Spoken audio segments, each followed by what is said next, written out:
Robert Hammond.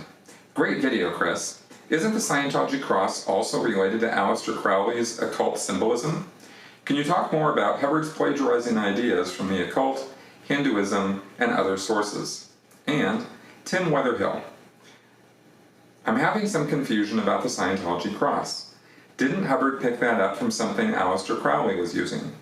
I heard this somewhere, perhaps in tinfoil hat territory online, that at one point Hubbard and Jack Parsons were fooling around with so-called sex magic in the LA area. Am I standing alone in a field on this one?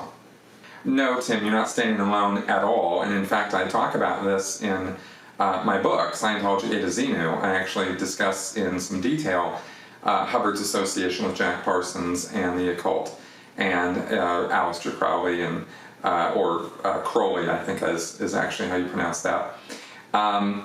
And the deal is that Hubbard got mixed up in 1945, 46, 47, something in that time period, with Jack Parsons. Jack was a rocket scientist at the Jet Propulsion Laboratory in Pasadena, California.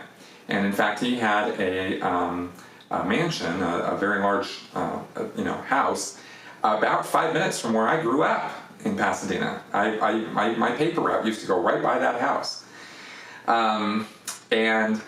And Hubbard boarded there at Jack Parsons' place, as did other people who were sort of occult followers and odd birds and that sort of thing. And within a very short time, Hubbard ingratiated himself into Jack Parsons' life, and Jack Parsons was a acolyte or follower of Aleister Crowley. And the sex magic was part of Crowley's whole, mystic Ordo Templi Ordinus thing, and I don't know all this stuff off the top of my head now, but there was definitely a black magic, sex magic, occultism. Some people have referred to it as Satanism, but I don't think that's an accurate description of what Aleister Crowley was about. I don't think he was a Satan worshiper or a follower of Lucifer or something. I don't think that's an accurate way of talking about what he was about. Hugh Urban has actually done some pretty championship academic work on this subject, and I'll put a link below to an article that Tony Ortega did where he talked about a paper that Keith Urban wrote about this, where he went into quite a bit of detail about Hubbard's plagiarizing Crowley's work for Scientology, years following, but also indicating that it wasn't just a straight copy. Hubbard really had his own ideas about this stuff and really was a true believer. And the proof that he was a true believer in this occultism is the affirmations. And those are also listed in my book. In the appendix of my book, I put the full affirmations there. And Hubbard refers in those affirmations, which were written by him for him. They weren't written for anybody else. They were never meant to be seen anywhere else. They were self-hypnosis commands and things that Hubbard was using to pump up his ego and pump up his morale and that sort of thing. And he was using this on a self-hypnosis basis, playing it back to himself. I believe on discs, on little recording discs. So Hubbard's a true believer in the occult. Hubbard hooks up with Jack Parsons. They do engage in sex magic rituals, which follow Crowley's teachings.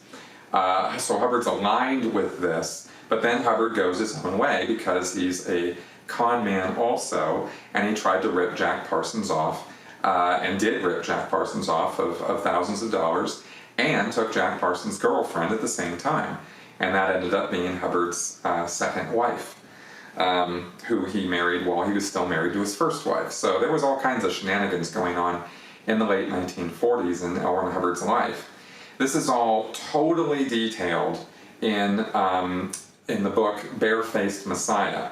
So I don't need to, lay out the entire story all over again here, but I will refer you to those sources. Russell Miller's book Barefaced Messiah is absolutely must read. And if you're a Scientology follower or L. Ron Hubbard follower or watcher, or you're interested in this stuff, then I highly recommend you read that book, as well, of course, as reading my book. So So that's a little bit about this. There's a whole lot more to be talked about in terms of the Scientology cross. Getting back to the original question on this, yes, that does come from a cross called the Rosy cross that Crowley was using, which was taken a derivative from earlier sources. The 8-pointed star or cross that's used in Scientology is definitely derived from that.